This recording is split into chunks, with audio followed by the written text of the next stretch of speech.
Chit chat చేసే బదులు నార్మల్గా ఇట్లా బాగా చాలా మంచిదమ్మా,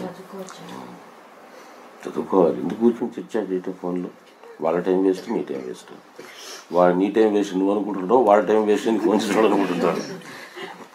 ఇద్దరు మొమ్మటాలు మాడుకుంటుంటారు. ఒకరిద్దరు సత్తేసుకోవటం ఏది అవసరం ఉండేటప్పుడు అవసరమైనంత వరకు మాట్లాడి పెట్టాలి అలవాటు చేసుకో. ఈ రోజున ఫోన్స్ చాలా పాడు చేస్తున్నాయి. 24 గంటల సేపు ఇట్లా పెట్టుకొని స్టఫింగ్నెస్ అంటే అనవసరంగా స్టఫ్ చేసుకోవద్దు అనుకున్నాను. ఇప్పుడు టీవీ న్యూస్ పేపర్స్ ఎలా అంటే ఇప్పుడు వర్క్ ప్లేస్లో ఏదో మాట్లాడుతున్నప్పుడు మనం ఇగ్నోరెంట్గా అట్లా ఉండొచ్చా, లేకపోతే న్యూస్ అట్లా చూసుకుంటే అది స్టఫ్ అయిపోతుంది. నిజంగా చెప్పాలంటే నీకు లేదు న్యూస్ ఎంతవరకు అది తెలుసుకోకపోవటం వల్ల పెద్ద ఇగ్నరెన్స్ ఎట్టవుతుందమ్మా. దాని బదులు నీ సబ్జెక్ట్ గురించి తెలుసుకో. ఆ సబ్జెక్ట్ గురించి తెలుసుకోకపోతే నువ్వు ఇగ్నరెంట్ అవుతావు. బుష్ అడగబోయాడు ఈ రోజు తెలుసుకోవడం వల్ల నీకేం ignorance. That is beating about the bush up.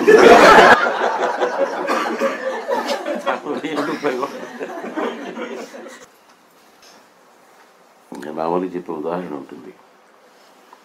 Edison అనేటువంటి ఆయన స్పెక్టేటర్ అనేటువంటి పత్రిక స్టార్ట్ చేశాడు 18th century ఇంగ్లాండ్లో. ఆయన స్టీల్ అనేటువంటి ఒక ఆయన ఇద్దరు కలిసి స్పెక్టేటర్ అనే పత్రిక పెట్టాడు. ఆ స్పెక్టేటర్ అనే పత్రిక ఆ థీమ్ తీసుకొని అదే థీమ్లో సాక్షి వ్యాసాలని చెప్పి తెలుగులో పానగంటి లక్ష్మీనరసింహరావు ఆయన చేశారు. దాన్ని సాక్షి వ్యాసాల పేరు ఉంటారు బహుశా. స్పెక్టేటర్ ఉన్నారు పని.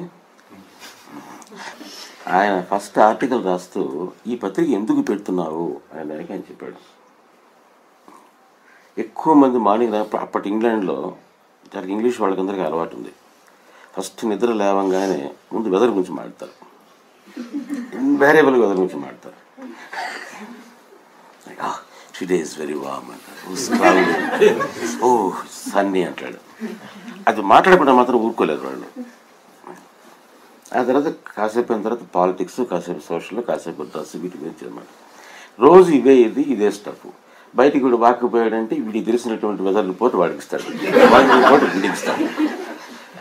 ఆయన ఏమంటాడంటే వీళ్ళిద్దరూ నడిచేటువంటి డస్ట్ బిన్ లాంటి వాళ్ళు.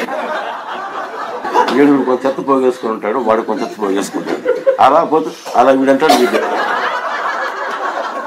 వాడికి నడిచిపోతుంటాడు. ఇంకోటి వస్తాడు, వాడు ఇలా అంటాడు. ఈ చెత్త ఎక్సైజ్ అంతా పోతూ ఉంటున్నారు. అటువంటి చెత్త పుట్ట బ్రెయిన్స్ కోసం ఏ పత్రిక తయారు చేస్తున్నాం. అది చూడంగానే కొన్ని మన మానవుల గురించి, సొసైటీ గురించి ఒక మంచి వాల్యూస్ సంబంధించినవి ఉంటాయి. ఇవి బుట్టలు వేసుకొని ఇటు మంది చెత్తే కాబట్టి ఇవి ఎక్స్చేంజ్ చేసుకుంటూ పోతుంటారు కనుక మంచి ఐడియాస్ స్ప్రెడ్ అవుతాయి అనేటువంటి నా యొక్క చిన్న సంకల్పం. ఆలోచించండి ఒక్కసారి, మీరు చెప్పిన దాన్ని బట్టి ఆలోచించుకొని రేపు పొద్దున నుంచి చూడండి, ఇదే జరిగేది.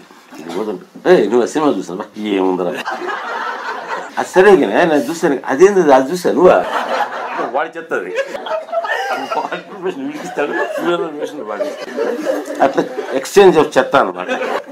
దీనికి ఫ్రెండ్షిప్, చాటింగ్, సోషలైజేషన్, వీటికన్నీ 2 పేర్లు. ఇప్పుడు ఇట్లా మాట్లాడుకుంటూ ఉండేటువంటి జనాన్ని చూస్తే మళ్ళీ నాకు ఆ టీఎస్సీ లేట్ మాటే జ్ఞాపకం వస్తుంది. అంతకంటే బ్యూటిఫుల్గా ఎవడు అనలేడు. స్టఫ్డ్ మ్యాన్, హాలో మ్యాన్ అంటాడు.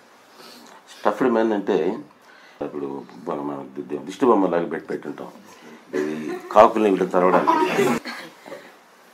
గళ్ళు ఇటు పెడితే భయంకరంగా కనిపిస్తుంది, ఇటు అంటే కళ్ళు మూసుకొని చేతులు ఇట్టెత్తితే ఇట్టాగా ఉంటుంది, ఇటు పెడితే అటు పెడుతుంటుంది. ఇటు ఎవరు పెడతారు మనల్ని చెత్తపుట్టల్లాగా అని అంటే ఈ సినిమాలు, ఈ ఫ్యాషన్స్, ఈ డబ్బులు సంపాదించడం కోసంగా వీళ్ళు తయారు చేసిన ఫ్యాషన్స్ తయారు చేసేటువంటి వ్యాపారస్తులు, వీళ్ళు తయారు చేసినట్టుగా మనం ఊగులాడుతుంటాం అనమాట. హీరోలాగా మేసెట్టి పెట్టి అంటాడు అన్నమాట. వాడు అది ఇష్టపడమాట, వాడు హీరో అయిపోయినాడు వాడు. ఒకసారి జాగ్రత్తగా ఆలోచిస్తే మనకు ఉండేటువంటి మేజర్ కాన్సెప్ట్స్ అన్నీ కూడాను ఈ టైప్లో వ్యాపారస్తులు, పొలిటీషియన్స్ వాడుకుంటే పొలిటికల్ ఎండ్స్ ద్వారా వీటి కోసంగా తయారు చేసిన కాన్సెప్ట్స్తో బ్రెయిన్ వాష్ అయిపోయి స్టఫ్డ్ మ్యాన్ కింద తయారవుతున్నారు. ఏ ఆస్పెక్ట్ అని తీసుకొని నేను చెప్తా ఎట్లా మీరు స్టఫ్ అయినారు.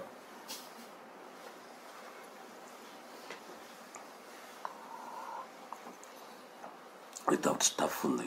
Wear stuffed but without stuff. Having stuff is different from being stuffed. Hollow men కండి, హాలోమెన్ కాదు. ఇంటికి డిఫరెన్స్ తెలిసాయా? హాలోడ్ అంటే పవిత్రంగా ఉండటం, హాలోడ్ ల్యాండ్ అంటే పవిత్రమైనటువంటి క్షేత్రం. హాలోగా ఉండటం అంటే పవిత్రంగా ఉండటం, హోలీ అని అర్థం. హాలో అని అంటే అప్పుడు డొల్లగా ఉండటం. సినిమాలు, స్పోర్ట్స్ అట్లాంటివి చూడటం తప్పేం లేదు. అది ఎంటర్టైన్మెంట్ అని గుర్తుపెట్టుకుంటే తప్పులేదు. బట్ అక్కడ తాగటం లేదే మనం. సినిమా ఎందుకు చూసినా ఎంటర్టైన్మెంట్ కావాలి కదండి మనిషిన తర్వాత. ఆ మాత్రం లేకపోతే ఎట్లా అండి? ఎంటర్టైన్మెంట్ లాగా చూస్తున్నావు నువ్వు, అది ఎంటర్టైన్మెంట్ లాగా చేయండి హ్యాపీగా, ఏం తప్పలేదు. చేయలేకపోతా ఉంటే చూడడం మంచిది. ఎందుకంటే అది మమ్మల్ని స్టఫ్డ్ మేము చేస్తుంది కనుక. లేదా ఈ మన ఒరిజినల్ థింకింగ్ మనం తెచ్చుకొని దానికి అనుగుణంగా మనం అప్పుడు చూడవచ్చు. అప్పుడు మనల్ని అఫెక్ట్ చేయాలి.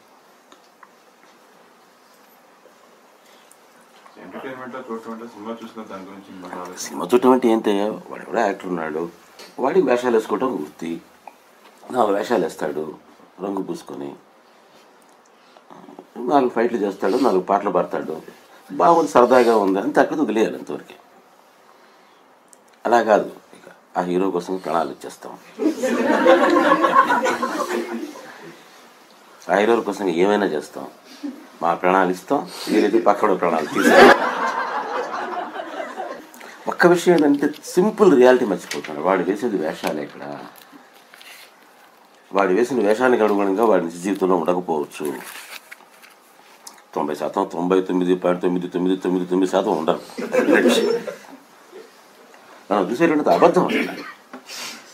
అది తప్పేం లేదు. వాడు వేషాలు వేస్తున్నాడు, మిమ్మల్ని ఆనందింపజేస్తున్నాడు, వేషం చూసి ఆనందించండి. అది వేషం అనే సంగతి గుర్తుపెట్టుకుంటే చాలు. అట్లా కాకుండా ఇంకొక ఎక్స్ట్రా స్టెప్కి పోతే మీరు మాయలో పడుతున్నారు అని అర్థం. మీ ఒరిజినల్ థింకింగ్, ఫ్రీ థింకింగ్ పోతుంది అని అర్థం.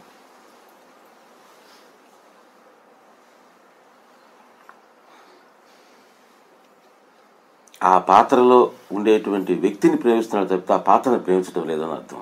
పాత్రని ప్రేమించండి, ఆ పాత్రలో ఉండే రకంగా ఉండడానికి ప్రయత్నం చేయండి. అట్లా ఉండవు. మళ్ళా అది చేస్తే మాత్రం మనకు సినిమాలు మనం తప్పు చేస్తాయి.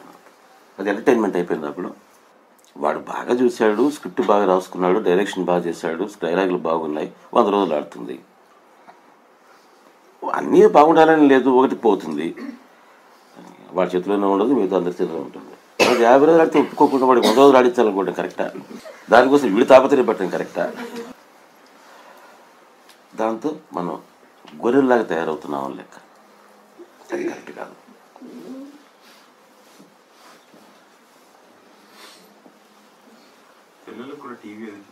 చూపించడం తప్పేం లేదు. అది చూపించేటప్పుడు కొంచెం సెలెక్టివ్గా చూపించండి. వీళ్ళంత వరకు మంచి మంచి ప్రోగ్రామ్స్ ఉన్నాయి. చక్కగా నేషనల్ జియోగ్రఫిక్ ఉంది, స్ట్రీ ఛానల్ ఉంది, ఇంకా ఇటువంటి చాలా ఉన్నాయి. మధ్య మధ్యలో ఎంటర్టైన్మెంట్లు వచ్చి తప్పేం లేదు. ఆ టేస్ట్ కలగాలి. ఏ చూస్తే దాంట్లో పడిపోతారంతే పిల్లలు.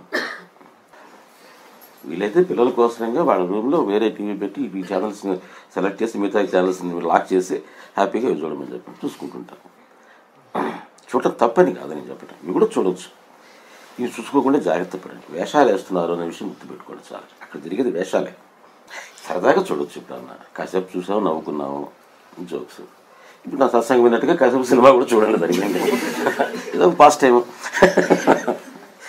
అంతేగాని దాన్ని ఓవర్ అబ్సెషన్ కాకూడదు. దానివల్ల మన వేరే దాంట్లో మనకు అది ఇన్ఫ్లుయెన్స్ చేయాలి. దాన్ని నేను చెప్పినట్టుగా అవే అవుతున్నాయి. పొరపాటు జరుగుతుంది. మన గుడ్డివాడిగా మన మనసుని గుడ్డిగా చేయకూడదు. ఆ చేయనంత వరకు ఎంటర్టైన్మెంట్ అంతవరకు దానికి ఉండేటువంటి వాల్యూ ఉంటుంది. లైఫ్లో ఎన్నో చేస్తున్నాం, అదేనంటే అదొక భాగం మాత్రమే. అదే లైఫ్ అయిపోకూడదు. 24 గంటల సినిమా యాక్టర్లు ఫోటోలు పెట్టుకొని అది అబ్సెషన్ కాదు, పర్వర్షన్. అబ్సెషన్ కూడా కాదు, నా దృష్టిలో అది పర్వర్షన్. అది చేయకూడదు. సినిమా చూసిన తర్వాత కూడా దాని గురించి సరదాగా కామెడీ ట్రాక్ ఉంది, మాట్లాడుకోవడం తప్ప కాసేపు నవ్వుకోవడానికి ఉపయోగపడుతుంది, చెత్త వేసుకోవడానికి ఉపయోగపడుతుంది, నవ్వుకునే చెత్త. బోర్డమ్ అంటారు మామూలుగా, అంటే హ్యాపీనెస్కి బోర్డమ్కి అంటే మామూలుగా ఎప్పుడు హ్యాపీగానే ఉన్నప్పుడు మళ్ళీ బోర్డమ్ అనేది మామూలుగా వస్తుంది సార్. హ్యాపీనెస్ కుంటే బోర్డమ్ ఎందుకుంటుంది? చెత్తపట్ట బోర్ ఉండేటప్పుడే ఉంటుంది బోర్డమ్, లోపల బోర్ ఉంటుంది అనమాట, దాన్నే బోర్డమ్ అంటే. Having a bore in our brain is boredom. దానికని ఏంటంటే మనకు we need different pass times, kill the time, to forget the time, to pass time. అందుకని మన పాస్ టైమ్స్ ఎంటర్టైన్మెంట్స్ ఎన్ని కావాల్సి వస్తాయి, because we can't face our selves. నీళ్లు పడని బోర్లు మనవి. అందుకని ఏం చేయాలంటే కొద్దిగా బాబా సత్సంగమైన నీళ్లు కానీ పోస్తే దాంట్లో నుంచి కొద్దిగా అప్పుడు కొద్దిగా ఊపందుగా నీళ్ళు వస్తాయి. అది మన అది బోర్ అనమాట. నీళ్లు పోయాలి, నీళ్లు పోస్తే నీళ్ళు వస్తాయి. కాబట్టి బాబాని ఆనందాన్ని సత్సంగాన్ని కొద్దిగా పోస్తే మళ్ళీ ఆనందం అనేటువంటి తొలికి వస్తుంది బయట. చాలా వరకు మామూలుగా హ్యాపీనెస్ అంటే మామూలుగా ఎక్కువ స్టఫ్ ఫుడ్ గురించి మాట్లాడుకుంటున్నాం, కామెడీ గురించి మాట్లాడితేనే అప్పుడే మామూలుగా కొద్దిగా హ్యాపీ అనిపిస్తుంది. వేరే సబ్జెక్ట్ ఏమి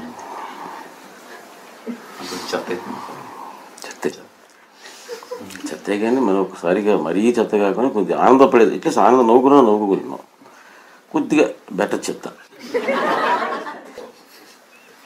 అలాగే నెమ్మదిగా అది కూడా పోవాలి. అది కూడా అవసరం లేకుండా పిచ్చోళ్ళలాగా నవ్వుకోగలగాలి. కొని